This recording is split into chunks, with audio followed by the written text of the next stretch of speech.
In today's business update, we'll be talking about Apple's battle with Epic Games with regards to the App Store. Next, we'll be talking about Google's $23 million fine regarding its anti-competitive practice. And finally, we'll talk about a Dogecoin millionaire, how he came to be and how was he able to reach his success, obviously by investing in Dogecoin, cryptocurrency. Anyway, to start off with, it's about Apple talking about the App Store feature of the fraud nature of the App Store. According to TechCrunch.com, Apple wants developers to know what they're paying for the App Store commission. So obviously, for many developers, any transactions that their customers do, they have to pay a 30% premium fee. And some may say it's a big fee, as in this case, that's why Epic is going to court and battling it out with Apple. Now, obviously, on the other hand, Apple is stating that there's a reason why the 30% fee is necessary, not just to maintain the platform, but also to protect its interest regarding consumer fraudulent activity, so to speak. And it's boasting that it was able to stop more than 1.5 billion in potentially fraudulent transactions way back or in last year alone. So meaning preventing theft of customers' money, information, and time. Now, obviously, privacy is one of the key contentions or key selling point that Apple is selling in their platform. Now, obviously, it rejected several companies or developers from accessing the platform itself. So they were able to terminate almost 500,000 developer accounts last year and rejected an additional a little over 200,000 developer enrollments over the fraudulent concerns. Now, that might seem a lot, but it gets interesting in a bit. So on the customer side, as mentioned, Apple was able to deactivate almost 244 million customer accounts due to fraudulent abuse activity, which is kind of alarming if you think about it, meaning that many people are always trying to find loopholes, gain an advantage, and manipulate the platform to their advantage. And not only that, they're able to reject almost 424 million attempted account creations because they displayed patterns consistent with fraudulent and abusive activity, which is I think in any platform, whether it's in Apple or even in Android, is a key concern here. Now, obviously, if you're a company like Apple, it's a big issue, and they're stating that they didn't just randomly design to post these figures so that it would give credence to their case of why are they charging 30% to their developers here. Now, obviously, in the trial against with Epic Games lawsuit, the Fortnite maker is alleging. So let's see here. So they're alleging that. There you go. So they're alleging that Apple is behaving in a monopolistic manner by forcing app developers to use only Apple's own payment mechanism, and by not even being able to have their own payment mechanism, and not allowing developers to tell their own customers where else they can make purchases, such as developers' website or where App Store fees would not apply here. Now, obviously, if you're a consumer, if you're using the App Store platform in general, it's a big advantage that they use the platform and charge a certain fee. Now, obviously, if you're a developer who's trying to make it easier for your customers, and we've talked this plenty before, that that let's say if you're not just in terms of games in Fortnite, maybe you want to watch some streaming services or listen to music, whether it's Netflix or even in Netflix or Spotify. Obviously, they charge a recurring fee, and obviously this is where Apple tried to take advantage of their position in terms of that they have to pay automatically 30% of whatever they're paying for the app that they're using as of the moment. So whether those companies have a case, that's why in many instances like Netflix, they already moved out in that ecosystem, so that if you're going to use their platform, you have to pay on a separate platform or go to their website directly now. In the case of if you're Spotify, obviously you are reliant on the platform itself. So obviously that's why they're making a case. Now we have Epic Games here.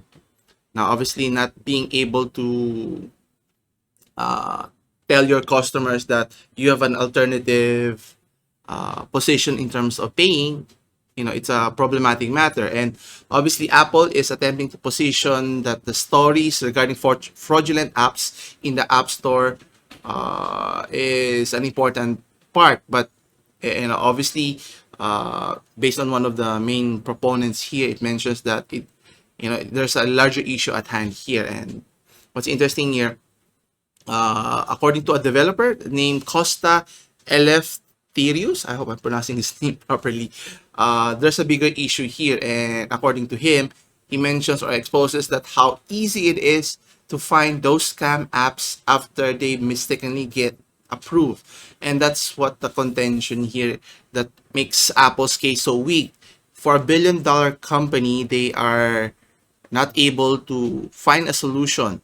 They are able to keep track of your information, sell it to third-party companies or even to their advantage, but yet they are not able to stop those fraudulent activities from getting through the cracks. And what's interesting, Eleftherio mentioned that he built the tool to find scams across the entire App Store, which shouldn't be Apple be doing this in the first place. And according to him, he asked the question, why can't a multi-billion-dollar company do the same?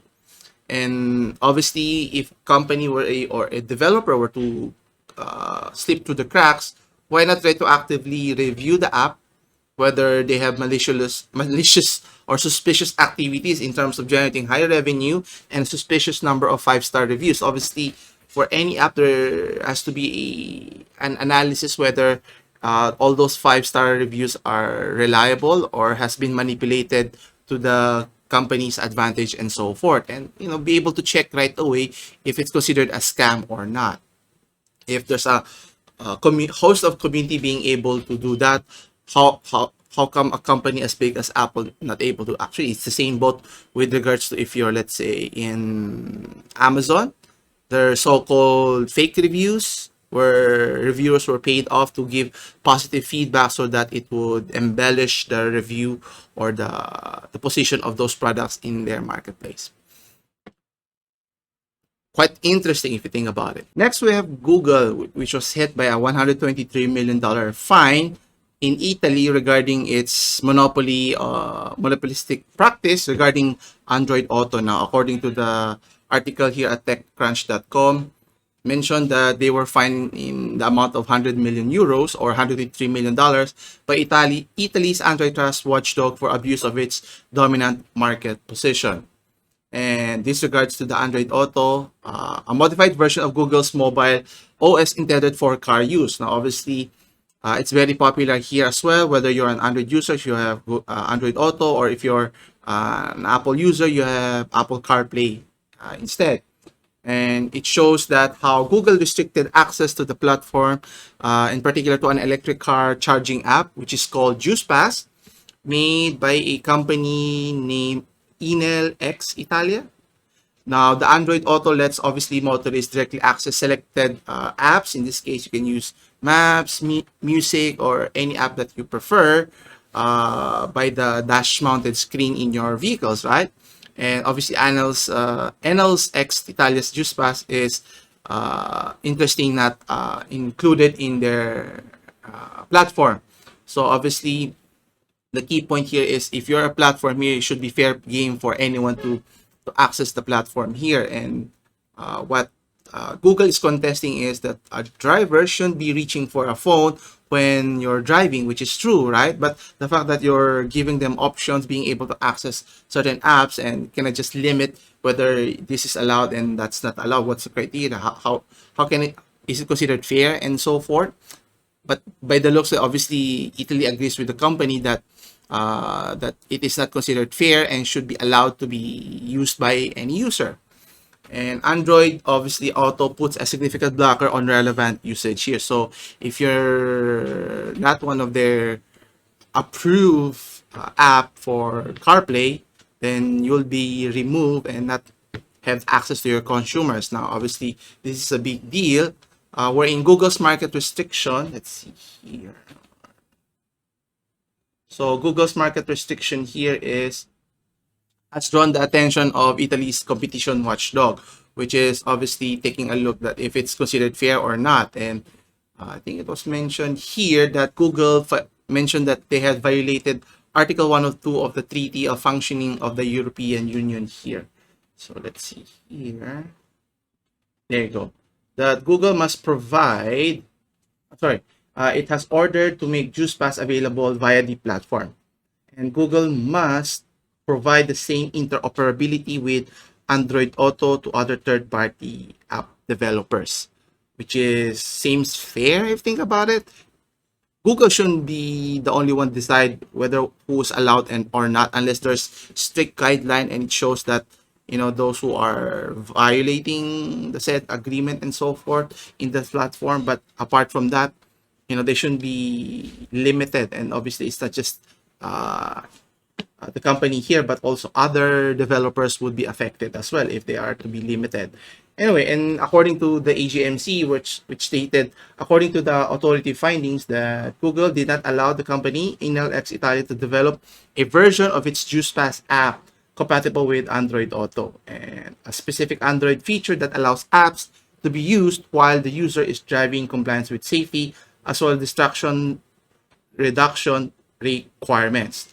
Now, obviously, the key contention here is if it's safe, whether you're driving it and then you're distracted interacting with the app itself. Obviously, it's incumbent the responsibility of the driver themselves. It's not the responsibility of the app. The app is there to provide a service to expedite the process. And obviously, in this case, the app here, JuicePass, is tremendous, especially for the electric vehicle aficionados, and it has a lot of functions that can benefit the consumers here, which is obviously Google is taking away and making a case that it's not safe.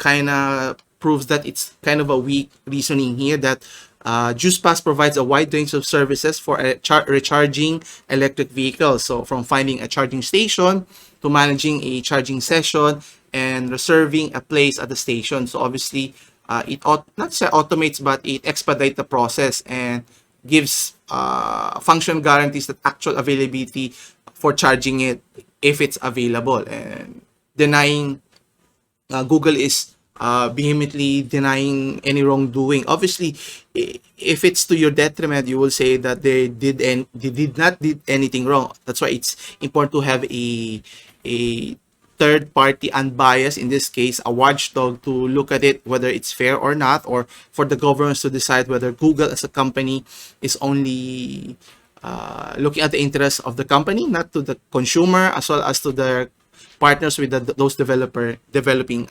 applications. And obviously that the company or Google is stating that the restriction it places on the app access to Androids are necessary to ensure drivers are not distracted. Well, the fact that you have apps in your platform or in the vehicle is already a type of distraction, right? So it's not that if it's a distraction enough, it's the responsibility of the user or the drivers to make sure that they are not distracted or not focused on what you're supposed to be doing in the car, which is driving if you're a driver. But if you're a passenger, then you can use the app itself. Now, Google did not comment on why that the company in particular, the JuicePass app, was not among the thousands. It was not included. So now Google is stating on their side that the number one priority for Android Auto is to ensure apps can be used safely while driving. That's why they have strict guidance, which is kind of iffy. Same goes for Apple on the types of app which are currently supported, and these are based on driver distracted test and regulatory and industry standards. So thousands of applications are already compatible with Android Auto. So again, why is it that some are allowed, some are not? It's because they're trying to create a similar app that competes with their own. That's why they're controlling who can be in the platform or not, or something else. So it has to be communicated clearly, especially if you're Google here, right? And one of their goal is to allow even more developers to make their own app available over time.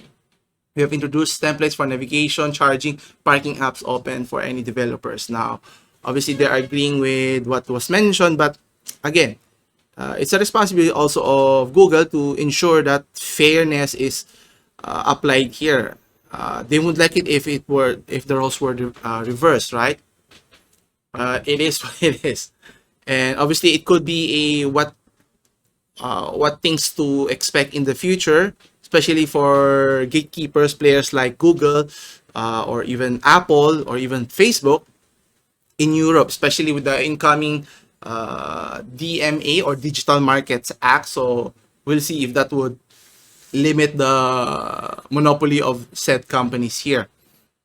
And the purpose here of the proposal is intended to supplement ex post competition law enforcement with ex ante rules on how dominant platforms are, obviously which intermediate others make market access can behave.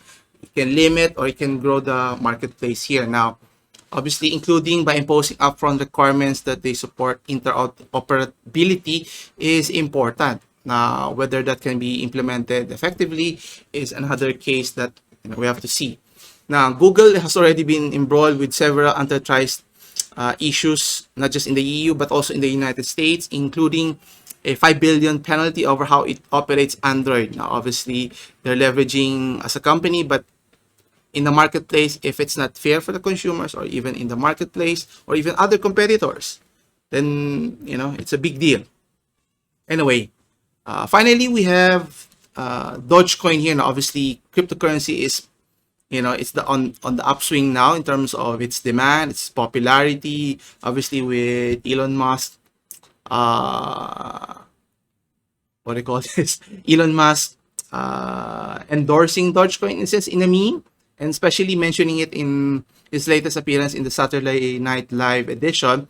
In this case, a Dogecoin millionaire who refuses to sell his share, which is now worth millions, or in this case, worth $2 million here. And according to CNBC.com, the Dogecoin millionaire, in the name of Glover Contesoto, he mentioned that he does not plan to sell his cryptocurrency anytime soon. Now, he invested over $180,000 before, when it was priced only about 4.5 centavos. And obviously, at a small investment over then, right now, what's the price? It's already in the low 50s, I think, but it reached as high as 73 cents. So you do the math from almost $5 to 70 cents. That has multiplied 10 folds, 15, or even as high as 20 folds in that short span. Your investment of less than 200 is now worth millions of dollars here. Now, obviously, it has helped with Elon Musk social activity in terms of mentioning it, preferring Dogecoin, and so forth, endorsing it, and so forth. But obviously, the fickleness of cryptocurrency is not just limited to Dogecoin, where it reached an all-time low of 40 cents recently, when Musk announced that Tesla would no longer accept Bitcoin as a payment for its services. So obviously, companies who are adopting the platform can have a tremendous impact on the cryptocurrency as a whole. But obviously, if companies like Tesla disavows it, then could have a dramatic downturn for it. And in this case, can have significant repercussion. But here's the interesting here.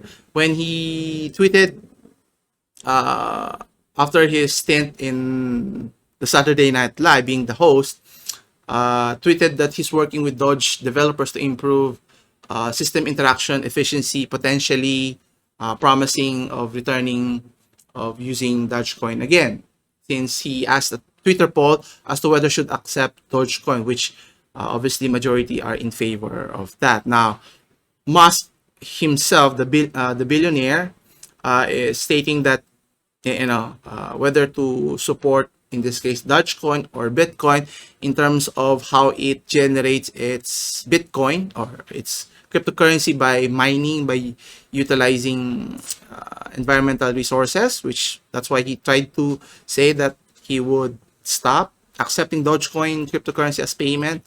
unless improvements were made. Obviously, some companies are developing more efficient ways to mine cryptocurrency compared to others. So we'll have to wait and see. Now, obviously, one of the main issues that, if you're planning to invest in said company is the volatility of the nature of the game. And according to Mike Novogratz or Gratz, a crypto bull and founder and CEO of Galaxy Digital, he mentions that while Bitcoin is a well thought out, well distributed store of value that lasted for 12 years and is still growing, on the other hand, you have Dogecoin literally has only two guys that own 30% of the entire supply.